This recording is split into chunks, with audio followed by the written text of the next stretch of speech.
I got tagged in this post to answer some NASCAR questions before the season starts. Let's get to it. First question, do I prefer the new Atlanta or the old Atlanta? So I wasn't around as a fan long enough to really appreciate the old Atlanta, but I really did like its racing. Now, of course, the final race on the old surface that Kurt Busch won and the track just got torn up before our eyes, we all knew it was time for it to go. So since then, the new Atlanta surface has been incredible, and I've loved the racing it's produced. Last year was probably my most favorite race of the season that we had. I might upset a few people here, but I think the new Atlanta has to be my favorite. If you know me, you know my answer to this one right off the bat. Would I rather have Chicagoland or Kentucky return? Kentucky was essentially my home track for so many years, and then of course, rest in peace, my guy. So I'm gonna have to go with Kentucky returning. However, if it returns, they're gonna have to figure out the traffic situation. It is such a great facility. It sucks that traffic kind of ruined its reputation. That on top of the iffy racing product, but I digress. What are my thoughts on the Chicago street race? Well, I'm probably going to say the same thing I said when we first went to Circuit of the Americas, which is I think the weather didn't give it a fair shot to reach its full potential. Regardless, we're going to have issues with passing on these road courses and short tracks with the package that we have right now. Obviously, NASCAR is trying to remedy that with some changes that were just announced literally a few days ago to the short track and road course packages. But I thought this was a great event, and the main purpose of this event was to bring NASCAR to a different audience. Obviously, of course, I know we had Chicagoland that was pretty near just the city of Chicago itself, but this event was supposed to be a spectacle to bring in eyes across the country who wouldn't have even batted an eye at NASCAR originally. So I think it was a job well done. I'm excited and hopeful that with better weather, we'll see a better product and have a better weekend for fans overall. What city would I like to see NASCAR host a street race in? That's a good question.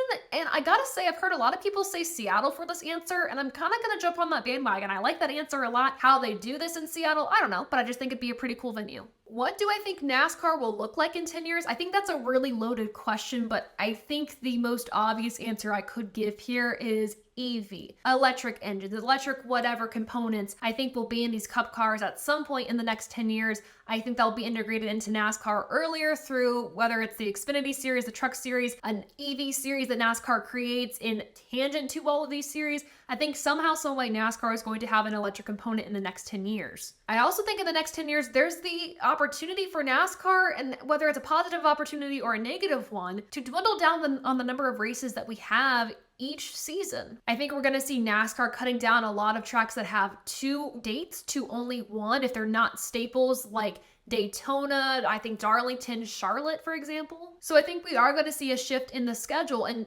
10 years from now, we're also going to have a different TV deal. So I would see probably more streaming implemented into the sport in 10 years. Also for me, I hope in 10 years there's more women racing in the top 3 levels of NASCAR. I hope we have another woman in the Cup Series at that point. I think we will, and there's a good opportunity too with Haley Deegan, Tony Breidinger, and even just the women who are coming up through the sports. So fingers crossed we get another female in the NASCAR Cup Series in the next 10 years that is able to just knock it out of the park. I've been very vocal about my thoughts on Ty Gibbs' rookie season. I think he has been the best rookie NASCAR the Cup Series has had in years. And from when I started watching in 2016, for me, he was the best rookie I'd seen in years. I really do think that he has a great potential to get a win this coming season. I definitely see that for him. I'm not going to try to spoil my predictions for this coming season. That'll come in a separate video.